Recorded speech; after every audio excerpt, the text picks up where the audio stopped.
National Weather Service in Tallahassee has issued a severe thunderstorm warning for northern Dale County in southeastern Alabama, northwestern Henry County in southeastern Alabama, northeastern Coffee County in southeastern Alabama, until 3:45 p.m. Central Standard Time.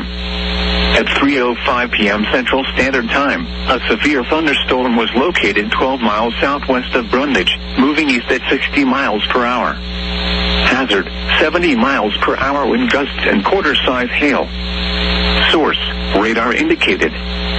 Impact, hail damage to vehicles is expected. Expect considerable tree damage.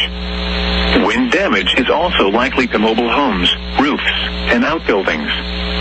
Locations impacted include Abbeville, Ozark, Fort Rucker, Ayrton, Newville, Mixon's Crossroads, Scottsboro Crossroads, Camp Humming Hills, Roden, Dale County Lake, Phillips Crossroads, Arcus, Huey 231P River Bridge, Skipperville, Victoria, Murphy Station, Beeman, Screamer, Clufton, and Tabernacle. A tornado watch remains in effect until 8 p.m. Central Standard Time for southeastern Alabama. For your protection, move to an interior room on the lowest floor of a building. A tornado watch remains in effect until 8 p.m. Central Standard Time for southeastern Alabama. Repeating, a severe thunderstorm warning has been issued until 3:45 p.m. Central Standard Time for the following county: Coffee, Alabama,